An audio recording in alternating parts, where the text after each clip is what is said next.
लोकसभा निवडणुकीच्या आधी उद्धव ठाकरेंचा दौरा सुरू आहे। या दौऱ्यानिमित्त शिवसेना ठाकरे गटाच्या लातूर येथे सभा झाली। यावेळी विधान परिषद विरोधी पक्षनेते अंबादास दानवे यांनी भाजपला चांगले सुनावले। आणि चांदा असेल किंवा बांदा असेल तिथं शिवसेनेची हीच लाट आलेली। येणाऱ्या लोकसभा निवडणुकीत ही लाट दिल्लीवर भगवा फडकवल्याशिवाय राहणार नाही। भारतीय जनता पार्टीचे नेते येऊन गेले, गप्पा मारून गेले आणि मग कोणाचंही पोरग झालं तर ते आपलंच झालं म्हणायचं। महाराष्ट्राची कुलस्वामिनी आई तुळजाभवानी, सह्याद्रीचा जाणता राजा छत्रपती शिवराय, हिंदू हृदय सम्राट शिवसेना प्रमुख श्रीमान बाळासाहेब ठाकरे यांना मानवंदना। आजच्या जनसंवाद दौऱ्याच्या निमित्तानं आपल्याला मार्गदर्शन करण्यासाठी उपस्थित असलेले शिवसेना पक्ष प्रमुख माननीय उद्धवजी ठाकरे साहेब, शिवसेना नेते माननीय संजयजी राऊत साहेब, ओमदादा, सुषमाताई, कैलास पाटील, रोहिदास चव्हाण, उपस्थित सर्व माता भगिनी आणि बांधवांनो, हा जनसंवाद दौरा अख्ख्या महाराष्ट्रात चांद्यापासून तर बांद्यापर्यंत माननीय उद्धवजी ठाकरे साहेबांचा चालू आहे। आणि चांदा असेल किंवा बांदा असेल तिथं शिवसेनेची हीच लाट आलेली। येणाऱ्या लोकसभा निवडणुकीत ही लाट दिल्लीवर भगवा फडकवल्याशिवाय राहणार नाही।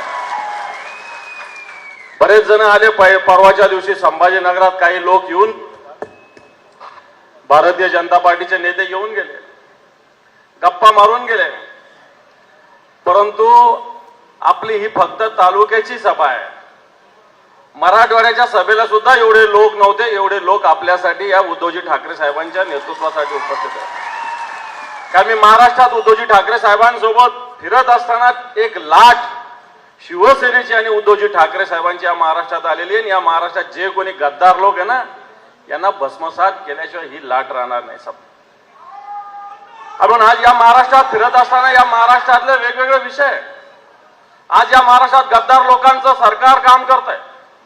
या महाराष्ट्रामध्ये वेगळ्या प्रकारे कृपा केली, महाराष्ट्राला एवढे कोटी रुपये दिल्याची घोषणा परवाच्या सभेत होती, परंतु या महाराष्ट्रातल्या शेतकऱ्याला मागच्या 1.5-2 वर्षाच्या काळात काय मिळालं हा प्रश्न महाराष्ट्रातील शेतकरी या सरकारला विचारत आहे। या तालुक्यात सुद्धा एक आमदार आहे साहेब, हे फडणवीस साहेबांचे बहुधा पीए होते आणि आता आमदार झालेले तिथं, आणि असताना अनेक घोषणा केल्या, अनेक विषय केले आणि यांनी सांगितलं की जे मातीचे रस्ते ना याचा जनक मी आहे म्हणे।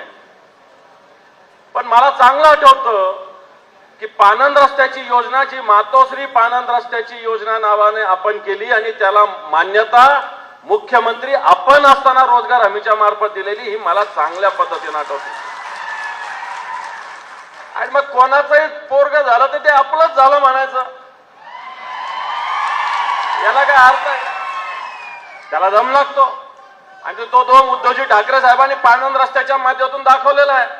आता प्रशासकीय मान्यता तर बऱ्याच मिळाल्या, परंतु एकही अशा पद्धतीनं रस्ता या ठिकाणी होत नाही। या तालुक्यात जे कोणी नेतृत्व सध्या करतात फार जवळचे असं म्हणतात, पण औसा विधानसभा मतदारसंघ अजूनही विकासाच्या दृष्टीने पाहायला गेलं तर अतिशय मागे राहिलेला आहे। या भागामध्ये अजून रुग्णालयाचा प्रश्न आहे, या भागामध्ये रस्त्याचा प्रश्न आहे, या भागामध्ये उड्डाणपुलाचा प्रश्न आहे, या भागामध्ये फक्त गुत्तेदार मोठ्या प्रमाणावर होतात, या भागामध्ये टेंभी प्रकल्प रेंगाळलेला आहे, शेतकऱ्याच्या जमिनी तर घेतल्या पण तो शेतकऱ्याला भिकेले लावलेला आहे। आणि हा टेंभी प्रकल्प सुद्धा झाला पाहिजे। ज्यावेळेस या महाराष्ट्रात उद्धवजी ठाकरे साहेबांचं सरकार येईल त्यावेळेस हा टेंभी प्रकल्प सुद्धा झाल्याशिवाय राहणार नाही, हे मी तुम्हाला सांगतो। आज या सगळ्या ठिकाणी सोयाबीन उत्पादक हा भाग मोठ्या प्रमाणावर आहे। आपलं सरकार असताना सोयाबीन संशोधन केंद्र इथं व्हावं म्हणून आपले संतोष सोमवंशी त्यावेळेचे जिल्हा प्रमुख यांनी मागणी केली होती, आपण तशी मान्यता सुद्धा दिली होती।